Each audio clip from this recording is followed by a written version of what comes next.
Привет, дорогие подписчики моего канала, с вами как всегда iBeast, и в этом видео пойдет речь о фантазме.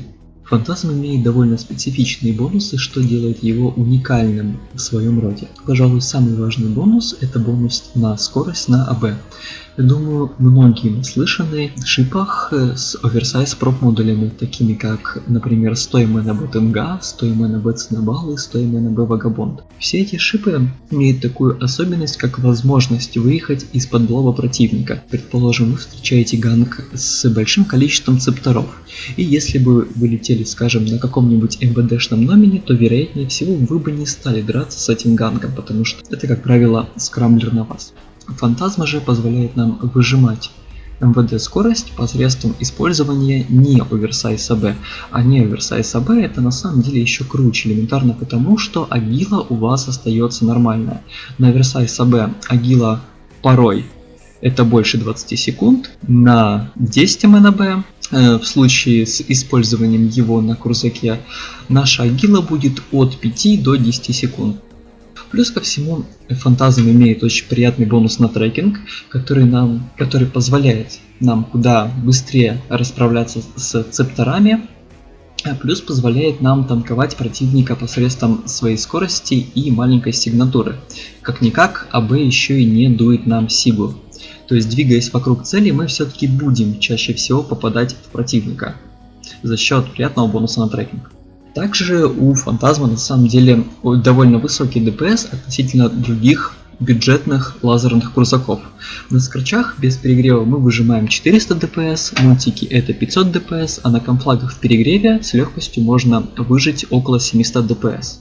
Пожалуй, последним плюсом будет являться то, что у фантазма необходимое количество как лоу слотов, так и мед слотов. Так что по факту вы можете собирать фит под себя. То есть если у вас прокачан армор, вы можете использовать арморный фантазм. Если у вас прокачан шилд, вы можете использовать шилдовый фантазм. И даже при огромном желании его можно зафитить в дуал танк, так как слоты позволяют это сделать. Ну что ж, теперь, пожалуй, перейдем к минусам, которые все-таки есть. Основным минусом будет являться то, что фантазм не танкованный шип. Особенно в том фите, в котором я его использовал. Если вы понятия не имеете, сколько ДПС у противника, то вероятнее всего вы можете быстро слиться. Скажем, вы встречаете две цербы, не вовремя начинаете от них убегать, и все, по факту вы в рэк. Пассивный фит может вам помочь в данной ситуации. Если же вы решите использовать тот фит, который использовал я, то внимательнее смотрите за тем, что у вас в гриде. И оценивайте ситуацию. Если это можно танковать за счет скорости и маленькой сиги, то драться можно. Если это не танкануть, например, рапидки, то лучше не стоит. Близорукость. Это, конечно, не Цинабал, который сейчас, совсем близорук, если рассматривать пиратские фэкшн-крузаки. Но тут будет несколько, на самом деле, иная проблема. На 30 километров вы будете превосходно дамажить, а после 30 километров при использовании пульс лазеров у вас будет такая дыра, где попросту не будет ДПС. А теперь, пожалуй, перейдем к бою, который мне удалось получить на этом фантазме.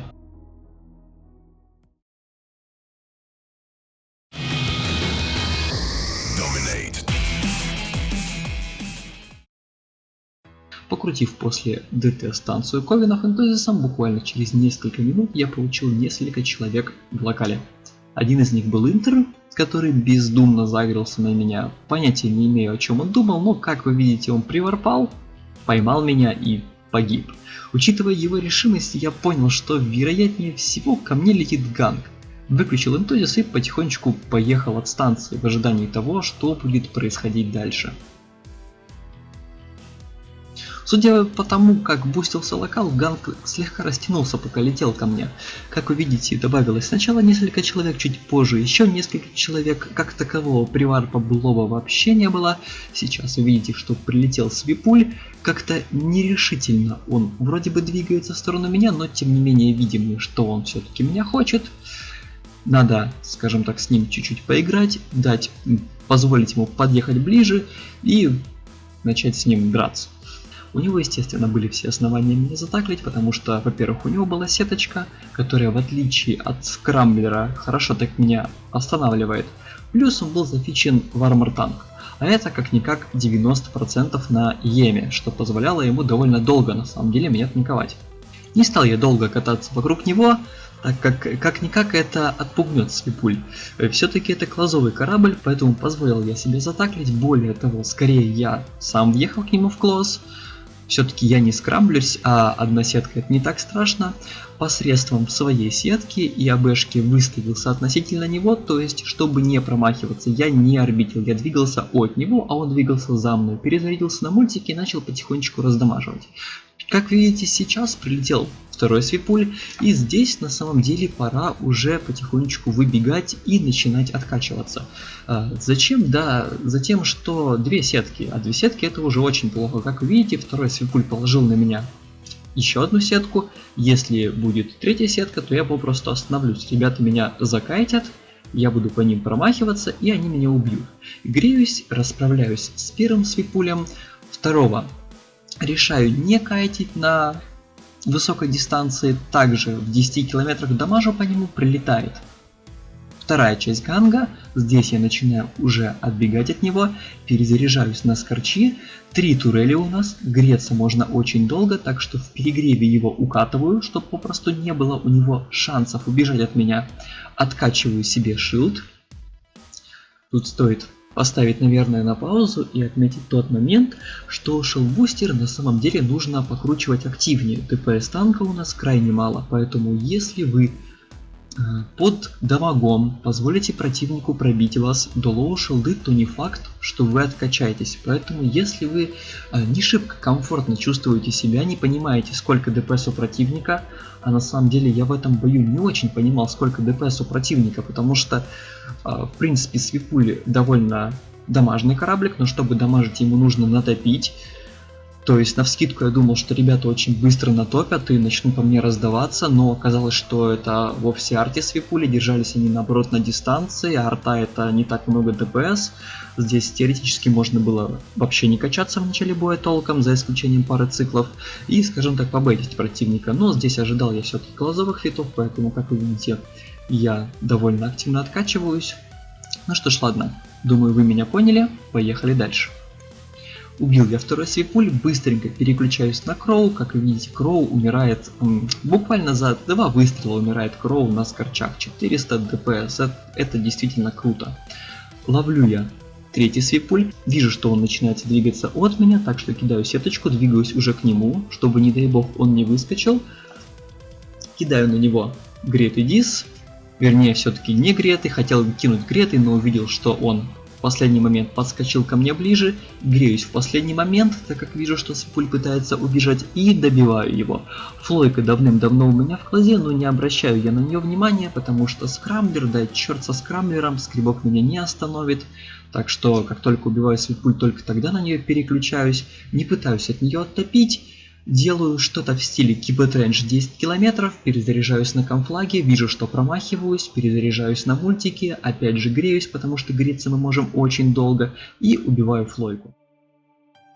Следующим у нас идет Свипуль, последний Свипуль, приварпал он чуть дальше, чем остальные, так что бежим на него.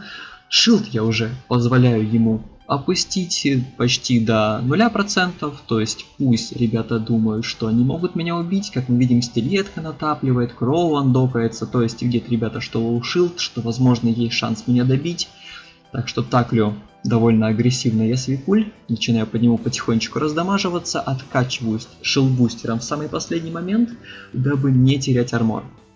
Но начинаю чуть активнее откачиваться тогда, когда андокается у нас Навивексор. Потому что если неожиданно до меня долетит пачка дронов, если это будут дамажные дроны, например геки или проираторы, то это будет очень больно. Так что начинаю я здесь все-таки потихонечку откачиваться. Пытаюсь убить Кроу, но Кроу уже поумнел, отскакивает сразу. Стелька же не делает этого. Добиваю с легкостью стельку, сажаю ее под сеточку. Вижу, что Навивексор загрелся, вижу, что это инфили. Это на самом деле не то чтобы не страшно, но это тоже довольно дамажно, поэтому не позволяю я шилде опуститься. Стараюсь репаться, но при этом не сажаю свой капаситор в ноль. подтапливаю к навивексору, и здесь, дабы снизить дамаг по себе, я буду уже орбитить его. За счет хорошего трекинга орбита, вернее автоорбита в километров 20 не позволит мне промахиваться, зато позволит снизить дамаг по себе. Дроны будут с некой периодичностью отставать от меня, им нужно будет меня вновь догнать и только после этого продамажить. Естественно, весь ДПС я и близко с себя не сниму, но, скажем, за место 500 ДПС будет проходить по мне 450, а это уже лучше. Батареек, по крайней мере, я израсходую меньше. Андокается церба. И церба на самом деле очень неприятно. Я, конечно, не чекаю, рапидки это или нет, но подозреваю, что это рапидки, а рапидки намекают мне на то, что танковать сигнатуры я их не смогу. Естественно, я чуть-чуть снижу дамаг по себе, но только на чуть-чуть. Учитывая то, что на мне дроны, на мне церба, нужно потихонечку текать. Вновь отстреливаю Кроу, который выскочил и потопил ко мне перфектный трекинг, перфектный дамаг, 2 выстрела Кроу у нас рассыпается. Репаюсь я уже в перегреве, стараюсь почти не стрелять, потому что пушки жрут капу, а как вы видите, капы мне с трудом хватает. Грею шилдбустер, инвульку я не грею, потому что если нагрею инвульку, она элементарно начнет мне сжигать миды, и вероятнее всего кап-бустер попросту сгорит. Так что грею я только шилдбустер и потихонечку вытапливаю от цербы. Держу максимальную скорость, чтобы за счет этого нивелировать часть дамага, проходящего по мне.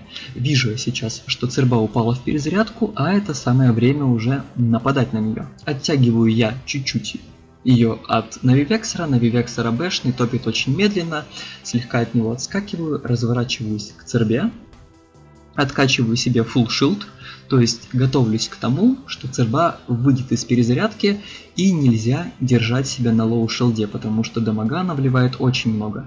Начинаю потихонечку дамажить цербу, андокается стабер плюс андокается домик. И на самом деле это плохой знак. Потому что домик это хэви-нейтрики, а стабер это очень быстрый корабль. И теоретически, если ребята раскусили фишку, то скорее всего они зафитили на стабера 2 сеточки, он попросту натопит ко мне, поймает меня, домик наварпает и убьет. Поэтому не решаюсь я здесь играть с Церберусом и начинаю потихонечку оттапливать в надежде, что церба потопит за мной. Но, увы, церба, видимо, уже чувствует, что лоу шилд, толком не топит она за мной, в последний момент разворачивается, а мне разворачиваться на нее нельзя. Сделаю я вновь паузу, посмотрите, на меня топит огромная пачка дронов. Дамаг дронов игнорировать по факту невозможно, то есть в любом случае, какая бы сигнатура у вас ни была, учитывая естественно cruise size, дамажить они будут вас в любом случае. Так как это small дроны, догонять они будут вас тоже в любом случае. То есть приехало ко мне 2 пачки дронов, по-моему даже 3 пачки дронов, а это около 300 ДПС. Танкует этот фантазм чуть больше 400. То есть дамаг с цербы, наши 20% армора, и все это намекает нам на то, что мы попросту сольемся. Поэтому, учитывая то, что к нам топит стабер, я не имею возможности развернуться на цербу, так как это попросту слив, и начинаю уже убегать от противника, вытягивая стабер на себя. Пытаюсь я добиться того, чтобы дроны отвалились. То есть я думаю, что как только противник увидит то, что я в 100 километрах, вероятнее всего он попросту отзовет с меня дронов, либо дроны отвалятся сами. И как только несколько пачек дронов отвалится от меня, я развернусь и после этого попытаюсь уже убить стабер. Вновь, так как не очень понятно сейчас, сколько по мне будет проходить ДПС, я не позволяю опустить себе до лоу шилды, держусь хотя бы на половине шилды, на полной шилде я держаться не могу, так как ощутимые проблемы с капой у меня, как бустер я греть не могу, так что пытаюсь придерживаться половины шилды, ну и потихонечку жду, когда дроны от меня отвалятся. Церба, увы, отварпывает, не знаю на самом деле зачем она отварпывала, потому что шансов меня убить ровным счетом ее не было, почти все дроны улетают, остаемся мы наедине со стабером, навивексор в 100, домик в 300, домик может наварпать, но это такой стабер как-никак не шибко толстый корабль. Выключил я АБ на несколько циклов, позволил стаберу подобраться чуть ближе, подхватил его сеточкой, включил АБ и ткнул автоорбиту в километров 20. Не шибко я заморачиваюсь здесь с пилотированием, потому что очень хороший трекинг, и элементарно нажимая автоорбиту, я буду без каких-либо проблем попадать по цели.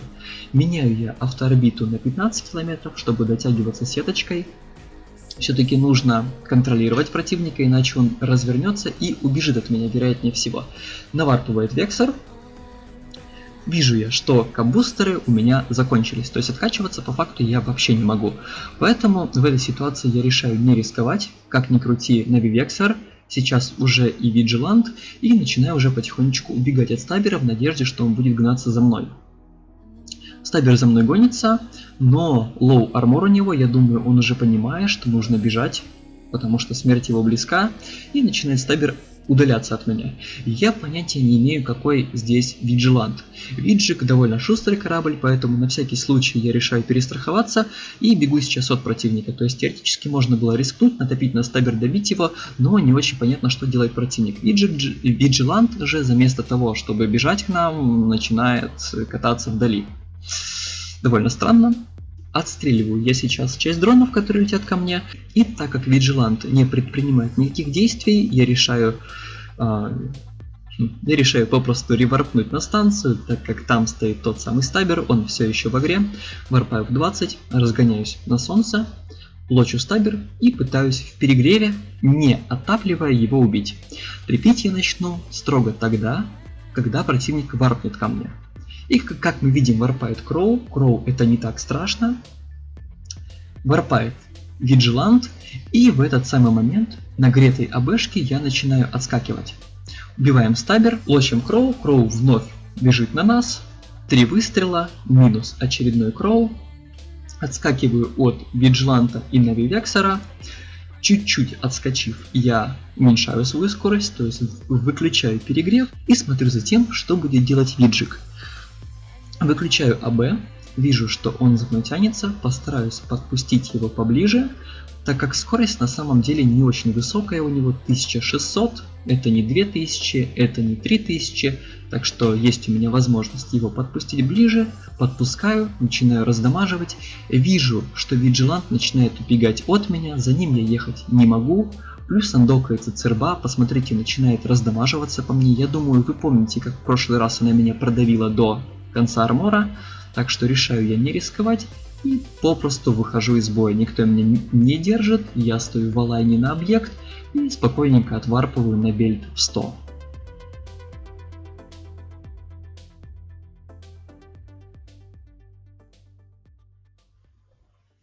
Вот такой не очень сложный бой у нас получился. Накосили мы приличное количество мелочи, убили, по-моему, 4 Tactical Destroyer, имели шансы убить Цербу, были у нас шансы также убить Вни, если бы не некоторые но, такие как одновременный андок и прочие неприятные вещи. То есть, навскидку, если бы Церба андокнулась чуть позже, то, скорее всего, Нави Вексор был бы на КБ, если бы Стабер наварпал опять же чуть позже, то и Цербу бы мы смогли убить. Я сейчас не говорю о том, что если бы до ДКБ, я скорее говорю о том, что потенциал у данного кораблика огромный. 1 на 1 мы можем убить действительно довольно много разных корабликов, будь то Heavy Assault, будь то Tactical Destroyer, будь то Faction крузаки, будь то БКшки. Так что в целом я бы, наверное, посоветовал этот кораблик новичкам. Единственное, я бы, скорее всего, для первых тестов все-таки использовал бы пассивный фид. Так как вы видите, активный фид, он заставляет вас контролировать куда больше вещей, откачиваться куда раньше, внимательнее относиться к перегреву модулей, то есть в пассивном фите вы можете греть инвулю и вы можете греть АБшку. Плюс изредка дис это такое. Здесь же нужно греть АБ, нужно греть сетку, нужно греть дис, нужно греть шилд бустер, нужно греть кап-бустер, нужно знать, когда можно греть инвулю, когда нельзя ее греть. Довольно тяжело, на мой взгляд, для новичка, поэтому если вы новичок и хотите полетать на фантазме, то воспользуйтесь пассивным фитом. Если вы не сможете сами зафейтить пассивный фит, то можете написать мне ингейм, думаю, мой ник многим известен. На всякий случай я укажу его под видео, так что напишите мне, я скину вам пассивный фит, не будет у вас как таковых проблем с фитингом. Если не прокачан шилд у вас, то можете опять же написать мне, я дам вам арморный фит, затестите его, возможно вам он понравится. В общем, не буду я на самом деле долго разглагольствовать, действительно хороший корабль для новичков за счет как минимум своей АБшки. То есть вас нельзя подскрамбить, вы можете чуть дольше реагировать на цепторов, где-то тупить, В итоге у вас все-таки куда больше шансов уйти от противника, если вы не сможете его убить. Естественно, хороший трекинг, классный ДПС, потому что на 30 это 400 ДПС, если же вам нужно въехать в клосс и раздамажиться по какому-нибудь актив-танк кораблику, то на конфлагах это почти 700 ДПС, это очень много. Возьмите какой-нибудь Талос на нулях, это всего 1000 ДПС, здесь какой-то вшивый фэкшн крузак это 700, это действительно классно. Ну и, пожалуй, все. Больше о кораблике мне нечего сказать. Все, что я хотел сказать, я уже рассказал и показал вам. Если вам понравилось видео, не забывайте ставить пальцы вверх, подписывайтесь на мой канал. Набираем 4000 просмотров, и я начинаю делать следующее видео с комментариями. Вероятнее всего, видео будет посвящено Вагабонду, так как материал уже отснят. Нужно лишь его озвучить. В общем, ладно. Спасибо, что смотрите меня. Пробуйте себя в PvP, это не так сложно, как вам кажется. Удачи вам и услышимся.